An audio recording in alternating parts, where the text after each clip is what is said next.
नमस्कार। रतनपाल डोडियार, हरिदेव जोशी, राजकीय कन्या महाविद्यालय बांसवाड़ा से। आज हम अध्ययन करने जा रहे हैं महाकवि सूरदास के विनय के पद, जिनमें उन्होंने अनुनय, विनय और कृष्ण की भक्ति को सर्वोपरि माना है। जिसका चौथा पद है, अब के राखी लेहूँ भगवान, हूँ अनाथ बैठो द्रुम डरिया, पार दी साधे बान, ताके डर भाज्यो चाहत हूँ, ऊपर ढुक्यो सचान, दुहू भांति दुख भयो आनी, यह कौन उबारे प्राण, सुमरत ही अहि डस्यो, पारदी सर छुट्यो संधान, सूरदास सर लग्यो सचान ही, जय जय कृपा निधान। इस पद के अंदर कृष्ण को सहायक और विघ्नहरण के रूप में स्तुति की गई है, क्योंकि संसार में अनेक कठिनाइयाँ हैं, अनेक परेशानियाँ हैं, और उन परेशानियों, उन कठिनाइयों, उन संकटों से छुटकारा अगर कोई दे सकता है तो वह है भगवान कृष्ण। तो यहाँ सूरदास जी भगवान कृष्ण की स्तुति करते हुए, उनसे अनुनय विनय करते हुए वो कह रहे हैं कि अब के राखी लेहूँ भगवान, हे भगवान अब मेरी रक्षा करना, क्योंकि अभी मैं बड़े संकट में हूँ। वो कह रहे हैं कि हूँ अनाथ बैठो द्रुम डरिया, मैं अनाथ हूँ, मेरा कोई स्वामी नहीं है, केवल तुम ही के ऊपर भरोसा है, और मैं बैठो द्रुम डरिया, मैं बैठा हुआ हूँ संसार रूपी वृक्ष के ऊपर। और जिस तरह से कोई पक्षी किसी वृक्ष की शाखा के ऊपर, उसकी डाल के ऊपर बैठता है, उसी तरह से मैं संसार रूपी वृक्ष की डाल पे बैठा हूँ। पारधी साधे बाण, और शिकारी संधान कर रहा है, निशाना लगा रहा है, मुझे शिकार बनाने की कोशिश कर रहा है। एक तरह से उस पक्षी रूपी सूरदास का यहाँ भगवान से विनय है कि ऐसी परिस्थिति में उस शिकारी से मेरी रक्षा करो। ताके डर भाज्यो चाहत हूँ, मैं उस डर के मारे कि कहीं मेरा शिकार नहीं हो जाए, मैं वहाँ से भागना चाहता हूँ, उस पेड़ की शाखा से उड़ना चाहता हूँ, लेकिन उड़ नहीं पा रहा हूँ, क्योंकि ऊपर ढुक्यो सचान, क्योंकि ऊपर जो है वह सचान यानी बाज पूरी तरह से मेरे ऊपर ढुक्यो का मतलब ताका हुआ, घात लगा करके बैठा है कि जैसे ही मैं इस वृक्ष से उड़ूं और वो मेरा शिकार बना ले। यानी वो कह रहे हैं यहाँ सूरदास जी की, संसार में दोनों तरफ दुख ही दुख है, दोनों तरफ संकट ही संकट हैं, कि वह पक्षी नहीं उड़ता है तो शिकारी उससे बाण से मार डालेगा, और अगर वह उड़ता है तो ऊपर से बाज उस पर झपट्टा मार करके, उस पर घात लगा करके और उसका शिकार करेगा। यानी कहीं भी बचने की कोई संभावना नहीं। ऐसी विकट परिस्थितियों में दुहू भांति दुख, दोनों तरफ से दुख ही दुख है, दोनों तरफ से संकट ही संकट है। आनी यह कौन उबारे पान, ऐसे समय में मेरे प्राणों की रक्षा कौन कर सकता है। अर्थात हे भगवान, मेरे प्राणों की रक्षा कोई नहीं करने वाला सिवाय तुम्हारे। सुमरत ही अहि डस्यो, जैसे ही मैंने तुम्हारा नाम स्मरण किया, और जैसे ही नाम स्मरण किया तो उस समय अहि यानी सर्प ने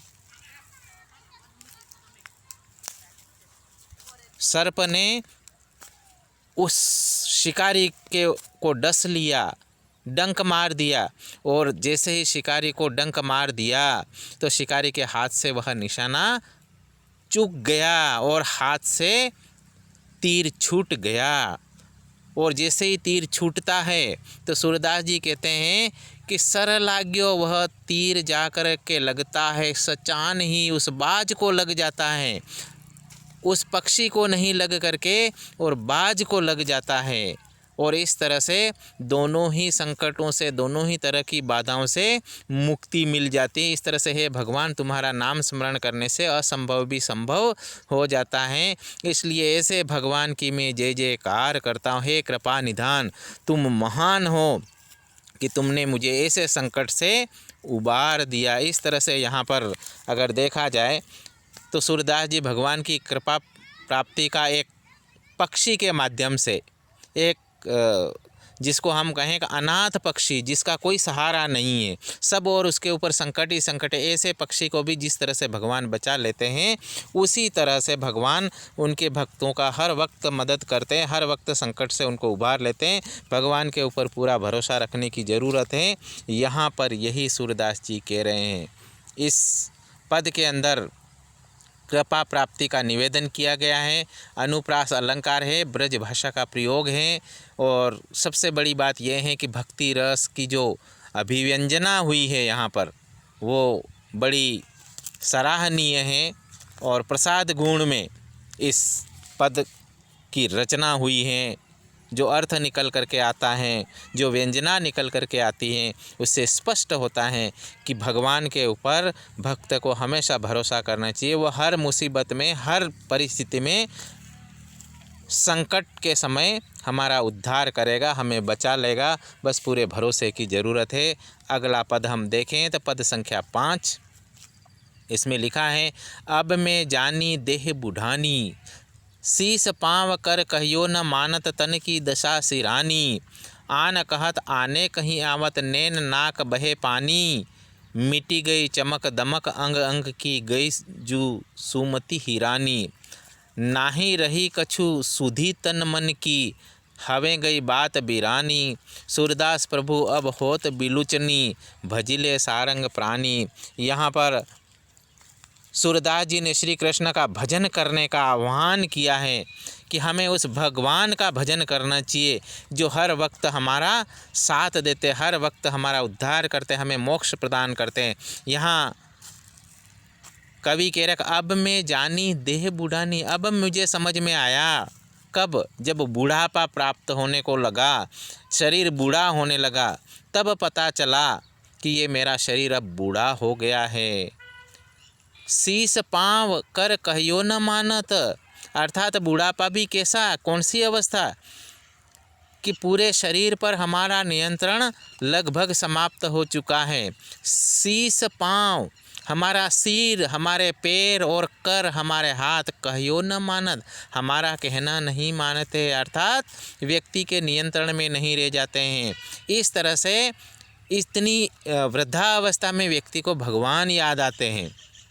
तन की दशा सिरानी, अर्थात हमारे शरीर की जो दशा है वह शीतल पड़ गई है, ठंडी पड़ गई है, अर्थात हमारे शरीर में वो तेज नहीं बचा है, वो बल नहीं बचा है, वो ताकत नहीं बची है कि शरीर पर हम नियंत्रण कर सके। ऐसा बुढ़ापा आ चुका है। आन कहत आने कहीं आवत, कहते हैं यहाँ सूरदास जी कि आन कहत, कहना कुछ और चाहते हैं और मुख से कुछ और ही निकलता है, अर्थात हमारे होश हवास हमारे नियंत्रण में नहीं है। आवत नैन नाक बहे पानी, यहाँ तक कि आँखें भी बहती हैं, आँखों से भी द्रव निकलने लग जाते हैं, नाक भी बहने लग जाती है, अर्थात एक तरह से नैन और नाक भी द्रव पदार्थों को बहा रहे हैं, अर्थात उन पे भी हमारा नियंत्रण नहीं रहा। ऐसी बुरी दशा, ऐसी वृद्धावस्था की दशा हमारी आ गई है। यहाँ सूरदास जी कहते हैं मिटी गई चमक दमक अंग अंग की, और जो युवा अवस्था में हमारे शरीर में जो चमक दमक थी, जो तेज था, जो यौवन था, सब आज समाप्त हो गया है। गईजू सुमति हिरानी, और जो हमारे अंदर बुद्धि थी, हमारे अंदर जो शक्ति थी, वो सारी की सारी पुरानी हो गई है, या कह लीजिए हम उस शक्ति को भूल गए हैं, हम में वो शक्ति नहीं रह गई है।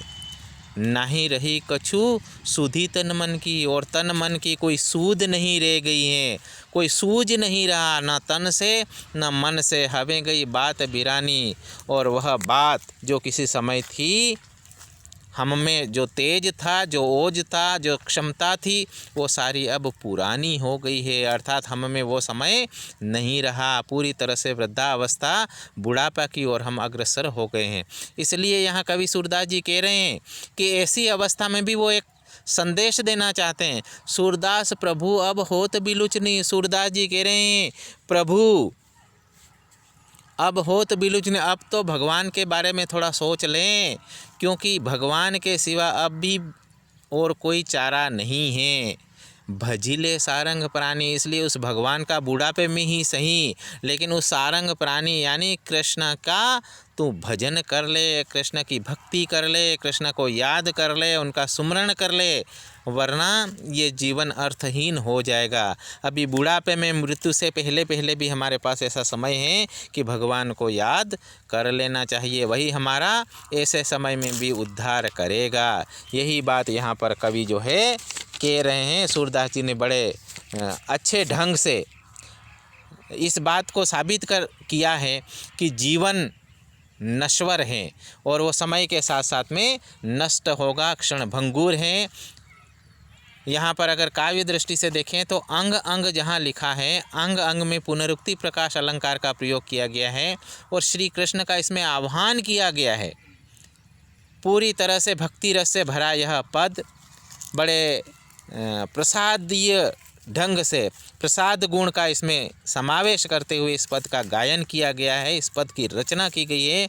और भगवान की भक्ति करने का चाहे वो कोई भी अवस्था हो, लेकिन बुढ़ापे में हमेशा भगवान याद आते हैं, तो बुढ़ापे में ही सही, लेकिन अगर भगवान को याद कर लो तो ये भी एक अंतिम समय है कि जिससे हम मोक्ष को प्राप्त कर सकते हैं। इसी के साथ हम अगले पद की ओर जा रहे हैं, पद संख्या 6। इसमें कह रहे हैं यहाँ सूरदास जी, अब के माधव मोही उधारी,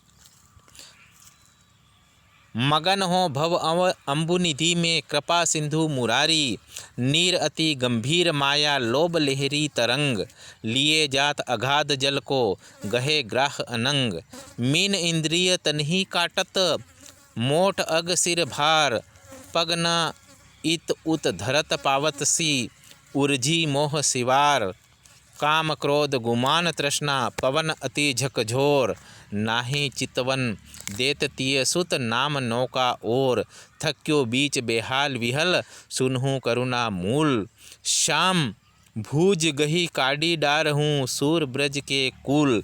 बहुत ही सुंदर वर्णन इसमें दिखाया गया है। सांसारिक मोह माया में मनुष्य इस कदर फंस जाता है कि उसमें चटपटाता है, निकल नहीं पाता और अंत में उसे भगवान याद आते हैं। और इस तरह से माया की विशालता को इसमें दिखाया गया, लोभ लालच को दिखाया गया है कि मनुष्य किस तरह से संसार में लोभ लालच और माया में उलझ करके रह जाता है यहाँ पर, और अंत में ईश्वर को वह याद करता हुआ सा दिखता है, ईश्वर की भक्ति करता हुआ दिखता है कि भगवान हमसे जो गलती हो गई, हम उलझ गए इस संसार में, लेकिन हमें मुक्ति दीजिए। इस पद में देखिएगा, अब के माधव मोही उधारी, हे माधव हे कृष्ण अब की बार मेरा उद्धार कर दीजिए, अर्थात मेरी रक्षा कर लीजिए, मुझे बचा लीजिए। मगन हूँ भव अम्बु निधि में, मैं मग्न हो गया हूँ, भव संसार रूपी सागर में, अम्बु निधि का मतलब है सागर, यानी संसार रूपी सागर में मैं मग्न हो गया, संसार में मैं डूब गया हूँ। कृपा सिंधु मुरारी, हे मुरारी हे कृष्णा तुम तो कृपा के सागर हो, इसलिए हे कृपा सागर मेरी रक्षा करो, क्योंकि मेरी दशा तो वैसी हो गई जैसे किसी समुद्र में किसी ऐसे व्यक्ति की हो जाती है। नीर अति गंभीर माया, जिस तरह से अथाह जल जो है उसमें व्यक्ति धीरे धीरे अंदर की ओर डूबता चला जाता है, प्रवेश करता चला जाता है, वापस अब बाहर नहीं निकल पाता है। इसी तरह से नीर यानी संसार रूपी सागर में माया रूपी जल में मैं डूबता जा रहा हूँ, माया में मैं फंसता जा रहा हूँ। लोभ लहरी तरंग, और अनेक प्रकार के लोभ की लहर और उन तरंगों में मैं डूबता जा रहा हूँ, अर्थात वो मुझे विचलित करती जा रही है। उन लोभ लालच रूपी तरंगों में मैं उलझता जा रहा हूँ, विचलित होता जा रहा हूँ, स्थिर नहीं रह पा रहा हूँ। लिए जात अगाध जल को गहे ग्राह अनंग, और ऐसा लग रहा है कि मुझे कोई अंदर गहरे जल में, अगाध जल मतलब अथाह जल में पकड़ करके, गहे ग्राह मुझे पकड़ करके, मेरी बाँह पकड़ करके कोई अनंग, अनंग का मतलब कामदेव, काम वासनाएं मुझे खींच ले जा रही हो। मीन इंद्रिय तो नहीं काटा। और जिस तरह से पानी के अंदर मछलियाँ काटने के लिए दौड़ती हैं, शरीर को काटती हैं, उसी तरह से इंद्रिय रूपी मछलियाँ जो है निरंतर काट रही है इस शरीर को, इधर से उधर भटका रही है, ललचा रही हैं। मोट अग सिर भार, और सिर के ऊपर जैसे कोई बहुत बड़ा भार लेकर के उस समुद्र में जा रहा हो और जिसकी जो दशा हो रही हो, सिर के ऊपर गठरी लेकर के जा रहा है। इसी तरह से मोट अर्थात गठरी है, अघ बड़ी भारी, सिर के ऊपर किसकी? पापों की गठरी लेकर के जा रहे हैं। पग न इत उत धरत पावसी, और पैर भी इधर उधर नहीं रख पा रहे हैं, पैर भी सही ढंग से नहीं बढ़ पा रहे हैं। उर्जी मोह सिवार, और जिस तरह से शैवाल में, समुद्र में शैवाल के अंदर, शैवाल एक घास भी होती है, तो उसमें मानो जिस तरह से पैर उलझ जाते हैं और हम आगे नहीं बढ़ पाते हैं, सही कदम नहीं रख पाते, कदम डगमगाने लगते हैं, इस तरह से हमारे पैर उलझे हुए हैं। मोह रूपी उस शैवाल में हमारे पैर उलझे हुए हैं, हम सही दिशा में नहीं बढ़ पा रहे हैं। काम क्रोध गुमान तृष्णा पवन अति झकझोर, और जिस तरह से तेज हवा के झोंके उस व्यक्ति को और बेबस कर देते हैं और जो अस्थिर कर देते हैं, उसी तरह काम क्रोध अभिमान या कह लीजिए अहंकार तृष्णा रूपी पवन जो है अत्यधिक झकझोर रहा है, विचलित कर रहा है, व्यथित कर रहा है, डगमगा रहा है हमें। नाही चितवन देत तीय सुत नाम नौका, और कोई भी जो है यहाँ पर नाही चितवन देत तीय सुत नाम नौका, और कोई भी ना पुत्र और ना पत्नी, कोई भी सार संभाल नहीं कर रहे हैं, कोई भी देख नहीं रहे हैं, कोई भी चेतावनी नहीं दे रहे हैं। हे भगवान, अब तो तुम्हारे नाम की नौका ही मुझे पार लगा सकती है, मुझे दुनिया में कोई आपके सिवा दूसरा इससे उभार नहीं सकता है, और तुम्हारे नाम का ही एक आधार है। थक्यो बीच बेहाल,